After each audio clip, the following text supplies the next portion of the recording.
Hi guys, welcome back. ఈ లెక్చర్లో మనం previous bit set questions solve చేద్దాం. సో బైనామియల్ థియరంలో చాలా రకాల మోడల్స్ ఉన్నాయి. క్వశ్చన్స్ అడుగుతున్నాం ఎగ్జామ్లో. Largest binomial coefficient, middle term of a binomial expansion, అలాగే లేదా ఒక ఎక్స్పాన్షన్లో x⁴9 యొక్క కోఎఫిషియంట్ ఏంటి, లేదా x⁴10 యొక్క కోఎఫిషియంట్ ఏంటి, లేదా ఇలాంటి బేసిక్ మోడల్స్ క్వశ్చన్స్ అన్ని నేను ఆల్రెడీ ప్రీవియస్ లెక్చర్స్లో ఒక 2 లెక్చర్స్ అప్లోడ్ చేశాను, వాటిలో సాల్వ్ చేశాను. సో నేను వాటి లింక్ కూడా డిస్క్రిప్షన్లో పెడతాను. ఒకవేళ మీరు బేసిక్గా ఇంటర్మీడియట్ లెవెల్లో కనుక ప్రాబ్లమ్స్ చూడాలంటే ఇంచుమించు ప్రతి మోడల్ కవర్ చేస్తూ ఆ లెక్చర్స్లో పెట్టాను. సో ఈ లెక్చర్లో మాత్రం మనం కొంచెం ప్రీవియస్ బిట్ సెట్లో ఉన్న టఫ్ క్వశ్చన్స్ లేదా కొంచెం ట్రికీ క్వశ్చన్స్ లాంటివి సాల్వ్ చేద్దాం. ఓకే, నేను ప్రీవియస్ ఒక 10 ఇయర్స్లో ఒక 6 ఎన్నో క్వశ్చన్స్ పిక్ చేసి వాటిని ఉంచాను. సో వాటిని ఈ లెక్చర్లో డిస్కస్ చేద్దాం. ఓకే, ఇప్పుడు మనం ఫస్ట్ క్వశ్చన్ చూద్దాం. So t0, t1, t2, tn అనేవి x+a⁴n లో ఉండి టర్మ్స్ అంటున్నాడు. సో x+a⁴n లో ఎన్ని టర్మ్స్ ఉంటాయి? n+1 టర్మ్స్ ఉంటాయి. So t0, t1, t2 and so on tn అనేవి ఈ n+1 టర్మ్స్ అంటున్నాడు. మన ఏ ఎక్స్ప్రెషన్ యొక్క వాల్యూ కనుక్కోమన్నాడు? t0 - t2 + t4 - t6 and so on whole square plus t1 - t3 + t5 - and so on whole square. దీని value కనుక్కోమన్నాడు. So మనకి క్వశ్చన్ చూడగానే ఒకవేళ క్లూ ఏమీ లేకపోయినా కానీ ఆప్షన్స్ చూస్తే మనకి ఏమున్నాయి? x² + a² x² + a² whole power n whole power 1/n whole power -1/n ఇలా ఉన్నాయి. సో మీరు ఇక్కడ ఈ లోపల ఉన్న ఎక్స్ప్రెషన్ కనుక గమనిస్తే x² + a², ఇప్పుడు a² - b² అని జనరల్గా మనకు ఫార్ములా తెలుసు. ఏంటి? a + b × a - b. కానీ a² + b² ఎలా రాసుకోవచ్చు? ఇమాజినరీ నెంబర్స్ యూజ్ చేసి రాసుకోవచ్చు. Same formula a + ib × a - ib అని రాసుకోవచ్చు. సో సంథింగ్ ఈ రూట్లో వెళ్ళాలనేది అయితే మనకి క్లూ వస్తుంది ఆన్సర్స్ని చూస్తే. ఎందుకంటే మనకి క్వశ్చన్లో ఉన్నది x+a⁴n. మనం x+a⁴nని x+ai⁴n ఒకటి x-ai⁴n ఒకటి తీసుకుని ఈ రెండింటిని మల్టిప్లై చేసాం అనుకో, మనకు వచ్చేది ఏంటి? x² + a² వస్తుంది. సో సంథింగ్ ఆన్సర్స్లో నుంచి చూస్తే కనుక మనకి ఈ మెథడ్ ఫాలో అవ్వాలనేది ఒక ఐడియా రావాలి మనకి. ఇప్పుడు నెక్స్ట్ మనం వెరిఫై చేయాల్సింది ఏంటి? x+ia⁴n రాస్తే ఈ ఎక్స్ప్రెషన్కి సిమిలర్గా ఏదైనా మనకి రిజల్ట్ వస్తుందా అనేది చూద్దాం. సో x+ai⁴n దీని ఎక్స్పాన్షన్ కనుక చూసినట్టయితే nc0 x⁴n + nc1 × x⁴n - 1 × ai plus nc2 × x⁴n - 2 × ai whole square plus nc3 × x⁴n - 3 × ai whole cube plus nc4 × x⁴n - 4 × ai whole power 4. నేను ఎక్కువ టర్మ్స్ ఎందుకు రాస్తున్నానంటే మీకు దీనిలో ఐ వాల్యూ బట్టి ఐకున్న పవర్ బట్టి దాని వాల్యూ ఎలా మారుతుందో మీరు కూడా ఈజీగా గమనించవచ్చు అని ఇన్ని టర్మ్స్ రాస్తున్నాను. So ai whole power n. Okay, ఇప్పుడు మీరు చూసినట్టయితే x+a⁴n యొక్క టర్మ్స్ని t0, t1 అనుకున్నారు కదా. సో దీని టర్మ్స్ని కూడా దాని పరంగానే రాసుకుందాం. ఒకవేళ రాసుకుంటే ఈ ఫస్ట్ టర్మ్ x+a⁴nకి దీనికి ఒకటే. సో నేను డైరెక్ట్గా t0 రాసేసుకోవచ్చు ఇక్కడ దీని బదులుగా. ఇప్పుడు ఈ సెకండ్ టర్మ్లో చూస్తే nc1 × x⁴n - 1 × a ఇది నథింగ్ బట్ t1. కానీ ఇక్కడ ఎక్స్ట్రా ఏం వచ్చింది? మనకి i వచ్చింది. So i t1. ఓకే, ఇప్పుడు ఈ టర్మ్లో చూస్తే i² వచ్చింది. i² వాల్యూ ఎంత? -1. సో ఇది nothing but -nc2 × x⁴n - 2 × a². ఇదేంటి? మళ్ళీ t2ఏ కదా. సో దీని మొత్తం బదులుగా నేను -t2 రాసేసుకోవచ్చా డైరెక్ట్గా? So -t2. ఇప్పుడు ఈ టర్మ్ చూస్తే i³ ఉంది ఇక్కడ. i³ అంటే ఏంటి? I square into I. I square value ఎంత? -1. So -i. దీని బదులుగా ఐక్యూ బదులుగా మనం ఏం పెట్టచ్చు? -i పెట్టచ్చు. ఇప్పుడు -i వదిలేస్తే ఈ మిగతా NC3 into x⁻n-3 into a⁻3 అనేది మీకు మళ్ళీ ఏంటి? T3 కదా.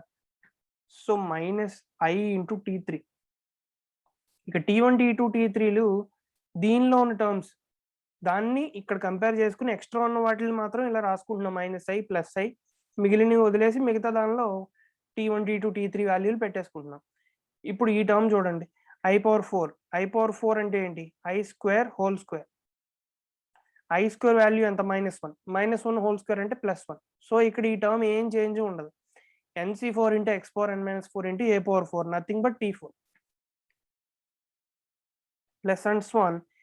nth టర్మ్ లో ఎలా మారుతుంది అనేది చెప్పలేము, ఎందుకంటే n వాల్యూ మనకు తెలియదు. i⁻n లో n వాల్యూ తెలిసిన దాన్ని బట్టి అది 1 అయినా అవ్వచ్చు, -1 అయినా అవ్వచ్చు, +i అయినా అవ్వచ్చు, -i అయినా అవ్వచ్చు. 4 పాసిబిలిటీస్ ఉన్నాయి i⁻nకి. n వాల్యూ బట్టి అది మారుతూ ఉండొచ్చు. సో n వాల్యూని నేను అసలు ఇక్కడ మెన్షన్ చేయట్లా, అలా టర్మ్ ఉందంతే, వదిలేస్తున్నాను.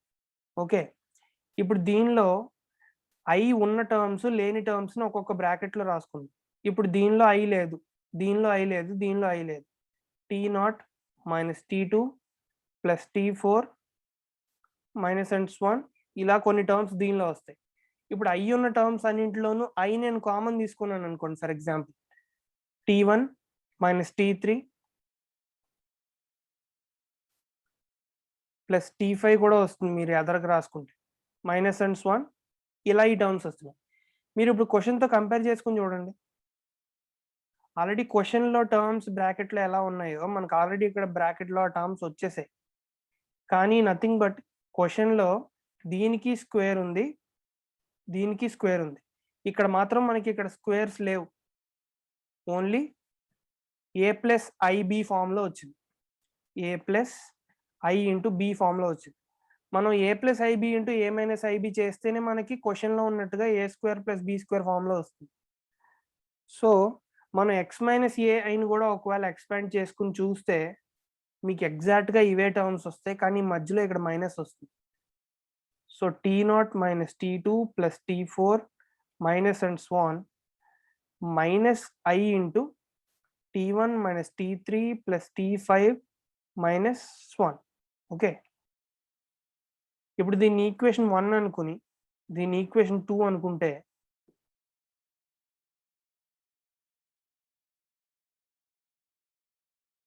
ఈ ఈక్వేషన్ 1ని ఈక్వేషన్ 2ని కనుక మల్టిప్లై చేస్తే మనకి లెఫ్ట్ హ్యాండ్ సైడ్ ఏమొస్తుంది?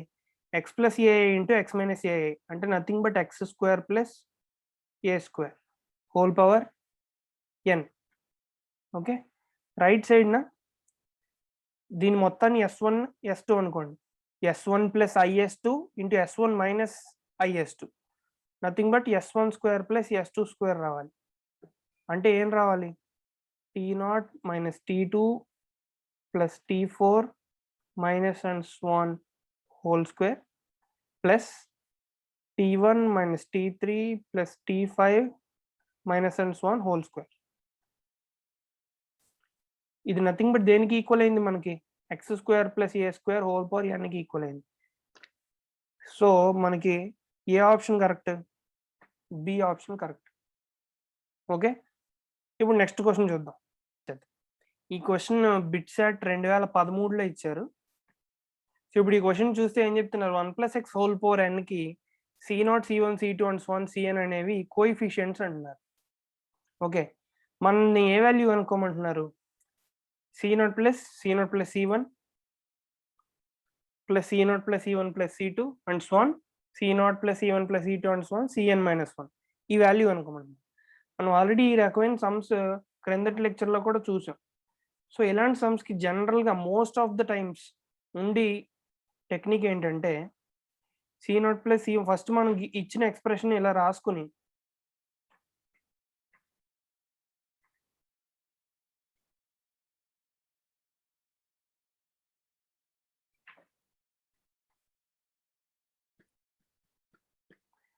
మనకు ఫస్ట్ ఇచ్చిన ఎక్స్ప్రెషన్ ఇలా రాసుకుని నెక్స్ట్ సేమ్ ఎక్స్ప్రెషన్ని మళ్ళీ లాస్ట్ టర్మ్ ఫస్ట్లో రాసుకుని ఫస్ట్ టర్మ్స్ లాస్ట్కి పంపించి రివర్స్ ఆర్డర్లో రాసుకుంటాం తిరగేసి. సో ఒకవేళ తిరిగేసి కనుక రాసుకుంటే మనకు ఫస్ట్ దానిలో వచ్చేది C0 plus C1 plus Cn minus 1 plus last నుంచి రెండో టర్మ్ ఏమవుతుంది C0 plus C1 plus and so on up to Cn minus 2 okay plus and so on ఈ టర్మ్స్ ఇలా ఈ ఆర్డర్లో ఇటు వస్తాయి C0 ప్లస్ C1 ఆఖర్న C0. ఇప్పుడు మీరు ఈ రెండు ఈక్వేషన్స్ని కనుక యాడ్ చేస్తే ఈక్వేషన్ 1 ఈక్వేషన్ 2 అనుకుని కనుక వీటి రెండింటిని యాడ్ చేస్తే లెఫ్ట్ హ్యాండ్ సైడ్ ఏమొస్తుంది 2s వస్తుంది. రైట్ హ్యాండ్ సైడ్ మాత్రం మీరు ఇక్కడ చూస్తే C0 C1 C2 and so on Cn minus 1 వరకు అన్నీ ఉన్నాయి. ఇక్కడ C0 బదులుగా నేను Cn సబ్స్టిట్యూట్ చేసుకోవచ్చా, ఎందుకంటే NCR equal to NCn minus r. So nothing but NC0 equal to NCn. ఈ రెండింటి వాల్యూ ఎంత 1. సో ఈ రెండింటికి ఈక్వల్ వాల్యూ. సో C0 బదులుగా నేను Cn పెట్టుకున్నాను అనుకోండి, C0 నుంచి Cn వరకు అన్ని కోఎఫిషియెంట్స్ ఉన్నట్టేనా, నేను కరస్పాండింగ్ ఉన్న బ్రాకెట్స్ని యాడ్ చేస్తున్నాను. సో ఈ బ్రాకెట్తో దీన్ని, ఈ బ్రాకెట్తో ఇక్కడ నెక్స్ట్ వచ్చి టర్మ్ని ఇలా కరస్పాండింగ్ బ్రాకెట్స్ని యాడ్ చేస్తుంటే ఫైనల్గా లాస్ట్ బ్రాకెట్తో ఈ C0ని మనకి ఏమొస్తుంది, ఈ బ్రాకెట్లో మొత్తం C0 నుంచి Cn వరకు ఉండి కోఎఫిషియెంట్స్ అన్నీ వచ్చేస్తాయి. ఇది ఫస్ట్ బ్రాకెట్. ఇప్పుడు ఈ కరస్పాండింగ్ ఈ బ్రాకెట్ని యాడ్ చేసినా కూడా ఇక్కడ Cn మైనస్ 2 వరకు ఉంది. ఇప్పుడు C0ని మనం Cn అని రాసుకోవచ్చు, C1ని Cn మైనస్ 1 అని రాసుకోవచ్చు. సో ఇక్కడ Cn మైనస్ 2 వరకు అన్నీ ఉన్నాయి. తర్వాత Cn మైనస్ 1 వచ్చింది, Cn వచ్చేసింది. ఇప్పుడు ఈ సెకండ్ బ్రాకెట్లో కూడా మొత్తం C0 నుంచి Cn వరకు అన్ని కోఎఫిషియెంట్స్ ఉంటాయి యాడ్ చేసుకున్నప్పుడు. ఓకే, ఇలాగా అన్ని బ్రాకెట్స్లోనూ ఈ టర్మ్సే వస్తాయి. ఆఖరి బ్రాకెట్లో కూడా చూసుకోండి C0 నుంచి Cn మైనస్ 1 వరకు ఉన్నాయి. ఇక్కడ C0 బదులుగా మనం Cn పెట్టుకోవచ్చు. ఓకే, ఈ బ్రాకెట్లో కూడా Cn వరకు అన్ని టర్మ్స్ వచ్చేస్తాయి. మనకి sum of binomial coefficients already formula తెలుసు.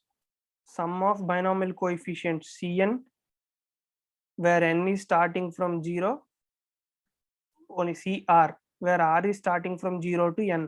దీని వాల్యూ ఎంత 2 పవర్ n. ఓకే, సో ఈ బ్రాకెట్లో ఉన్న వాల్యూ ఎంత 2 పవర్ n. అలాంటివి ఎన్ని బ్రాకెట్స్ వచ్చాయి, n బ్రాకెట్స్ వచ్చాయి మనకి. సో ఈ టోటల్ వాల్యూ ఎంత n into 2 power n. Okay, individual bracket value 2 power n. అలాంటి బ్రాకెట్లు ఎన్ని ఉన్నాయి, మొత్తం n ఉన్నాయి కాబట్టి ఇంటూ n అవుతుంది, n into 2 power n. So answer ఏంటి, n into 2 power n by 2. That's nothing but n into 2 power n minus 1. So దీనికి answer sum equal to n into 2 power n minus 1. Okay, నేను ఇక్కడ options రాయలేదు, sorry, next question నుంచి రాస్తాను. Next క్వశ్చన్లో coefficient of x power 20 కనుక్కోమంటున్నాడు.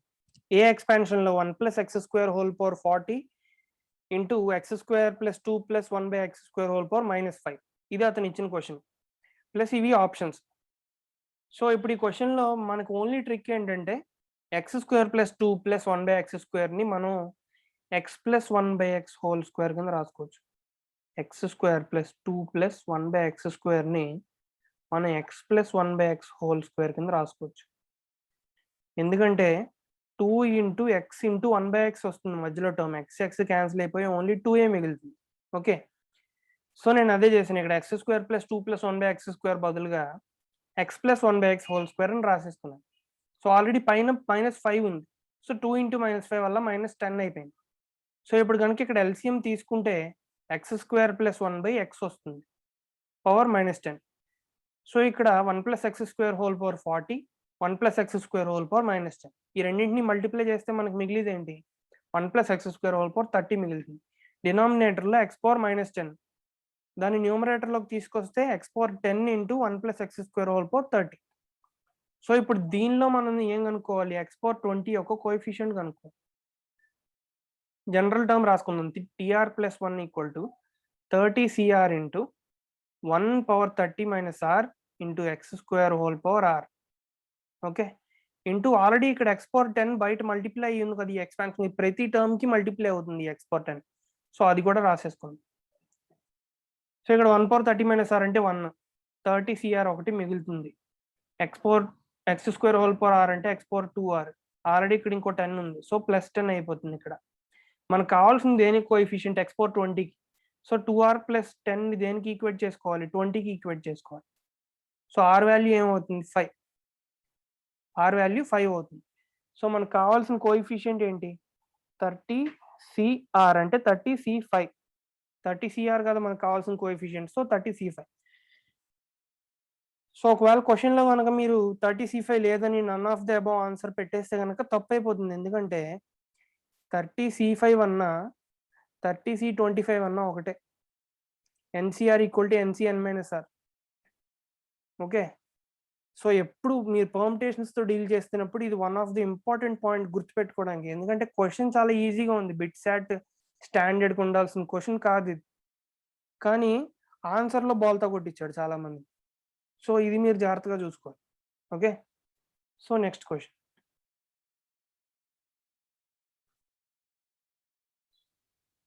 Next question. ఈ question BITSAT 2007లో అడిగారు. Okay. So X plus square root of x³ - 1 whole power 5 plus x minus square root of x³ - 1 whole power 5. Okay. So మనకు already తెలిసింది ఏంటి? x + a whole power n అని x - a whole power n అని కనుక add చేస్తే t0, t2, t4 ఈ terms మిగులుతాయి, కానీ t1, t3, t5 ఈ టర్మ్స్ అన్ని క్యాన్సిల్ అయిపోతాయి. ఓకే. సో మనం ఆల్రెడీ ప్రీవియస్గా సాల్వ్ చేసినప్పుడే చూసాం. ఆడ్ పవర్స్ వచ్చి టర్మ్స్ అన్ని క్యాన్సిల్ అయిపోతాయి, ఎందుకంటే ఇక్కడ మైనస్ ఉంది కదా ఎక్స్ట్రాగా. సో మైనస్ ప్లసెస్ వచ్చి అవన్నీ క్యాన్సిల్ అయిపోతాయి. సో మనం డైరెక్ట్గా ఈ క్వశ్చన్లో ఏం చేద్దామంటే అవి కన్సిడర్ చేసుకోకుండానే డైరెక్ట్గా రాసేస్తున్నాం. సో దీని ఫస్ట్ టర్మ్ ఏమవుతుంది? 5c0 into x⁴. Second term రాయక్కల, ఎందుకంటే క్యాన్సిల్ అయిపోతుంది. థర్డ్ టర్మ్ ఏమవుతుంది? 5c2 into x³ into √x⁴ - 1 whole square. దీని నెక్స్ట్ టర్మ్ కూడా రాయక్కల, క్యాన్సిల్ అయిపోతుంది, ఎందుకంటే 5c4 into x⁴1 into √x³ - 1 whole power 4. దీని నెక్స్ట్ టర్మ్ కూడా క్యాన్సిల్ అయిపోతుంది. అక్కడతో ఎక్స్పాన్షన్కి వచ్చి 5 టర్మ్స్ అయిపోయాయి. సో ఈ రెండింటిని యాడ్ చేస్తే మనకు మిగిలి 3 టర్మ్స్ ఏంటి? ఇవే. సో ఫస్ట్ దానిలో హైయెస్ట్ పవర్ ఏంటి? x⁴. ఇప్పుడు సెకండ్ దానిలో x³ ఇంటూ x³ - 1 మిగులుతుంది. దీనిలో వచ్చి highest power x⁴. x³ into x³. ఇప్పుడు దీన్ని చూడండి, x into x⁴ - 1 whole square మిగులుతుంది. ఇక్కడ స్క్వేర్ రూట్ పవర్ 4 కదా. సో ఇప్పుడు దీన్ని కనుక మనం స్క్వేర్ చేస్తే x⁴ + 1 - 2x³. దీనిలో వచ్చి హైయెస్ట్ టర్మ్ ఏంటి? x ఇంటూ x⁴, x⁴7 వస్తుంది దీనిలో హైయెస్ట్ టర్మ్. సో ఈ ఈ ఎక్స్పాన్షన్లో హైయెస్ట్ టర్మ్ ఏంటి? x⁴7 కదా. దాన్నే కదా మనం ఏ పాలినామియల్కైనా ఆర్డర్ అంటాం. క్వశ్చన్లో అడిగింది అదే, order of the polynomial. That's nothing but 7. Okay. Next question చూద్దాం.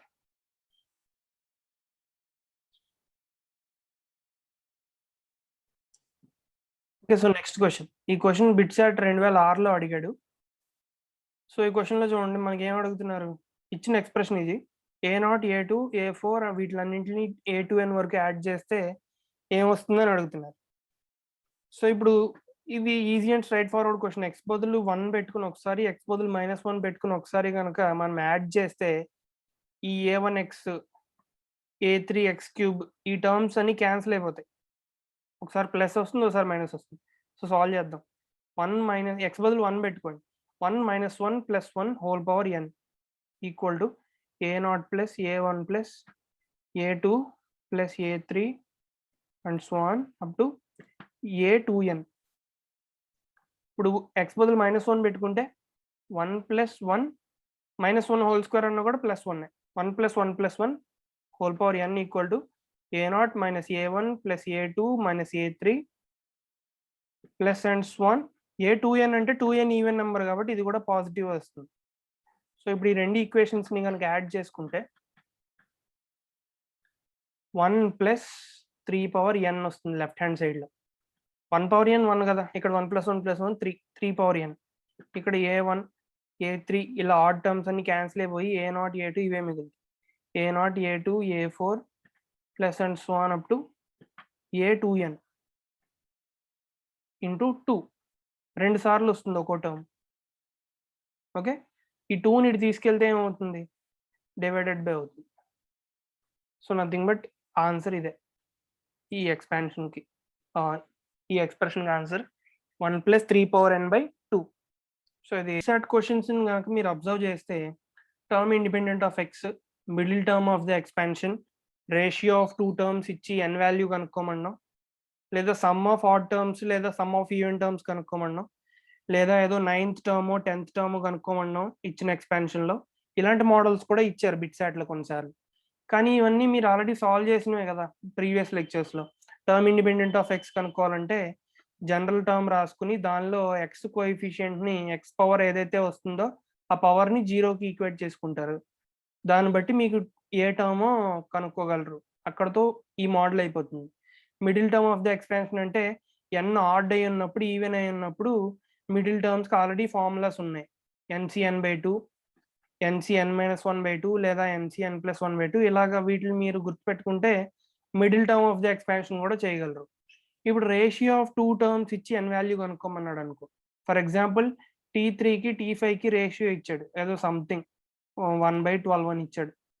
ఓకే, సో T3 T5 రాసుకుంటే దీనిలో మీకు తెలియని వేరియబుల్ ఏంటి, ఓన్లీ n. దీన్ని సాల్వ్ చేస్తే మీకు n వాల్యూ వచ్చేస్తుంది. సో ఇది కూడా చాలా straight forward question. Next some of odd terms కానీ సమ్ ఆఫ్ ఈవెన్ టర్మ్స్ కానీ అడిగాడు అనుకోండి. మనం ఆల్రెడీ ఈ లెక్చర్లోనే ఫస్ట్ క్వశ్చన్లో T1 - T2 అలా సాల్వ్ చేసాం కదా. ఎక్స్ బదులుగా -x పెట్టుకుని ఒకసారి, లేదా ఏ బదులుగా -a పెట్టుకుని ఒకసారి యాడ్ చేసుకుంటే ఆడ్ టర్మ్స్ కానీ ఈవెన్ టర్మ్స్ కానీ మనకు నచ్చినట్టుగా క్యాన్సిల్ అయిపోయి మిగతా టర్మ్స్ యొక్క సమ్ వచ్చేస్తుంది. సో ఇది కూడా స్ట్రైట్ ఫార్వర్డ్ మోడల్. అదే ఇంకా 9th టర్మ్ 10th టర్మ్ లేదా 11th టర్మ్ ఇలాగా పలానా టర్మ్ యొక్క వాల్యూ కనుక్కోమంటాడు. ఇది కూడా ఈజీ. TR+1 అంటే జనరల్ టర్మ్ రాసుకుంటాం, NCR ఇంటూ x⁻n-r a⁻r. ఈ జనరల్ టర్మ్ రాసుకుని 9th టర్మ్ కనుక్కోమన్నాడు అనుకో, r బదులుగా ఏం పెట్టుకోవాలి, 8 పెట్టుకోవాలి. So 8CR into n-8 a⁻8. So ఇది కూడా ఈజీ మోడల్. సో ఇక్కడతో బిట్సాట్ ప్రీవియస్ క్వశ్చన్స్ అయ్యాయి. నెక్స్ట్ లెక్చర్లో JEE mains previous questions solve చేస్తాను బైనామియల్ థియరంలోవే. ఓకే, దాని తర్వాత ఒకరోజు ఎంసెట్. సో ఎక్స్ప్లెనేషన్ నచ్చినట్టయితే ఖచ్చితంగా మీరు సబ్స్క్రైబ్ చేయండి, షేర్ చేయండి మీ ఫ్రెండ్స్తో. నాకైనా ఫీడ్బ్యాక్ ఉంటే కామెంట్ సెషన్లో రాయండి, నేను ఖచ్చితంగా చదివి నెక్స్ట్ లెక్చర్ నుంచి అలా మార్చుకుంటాను. సో నెక్స్ట్ లెక్చర్ వరకు థ్యాంక్ యూ, గుడ్ బై.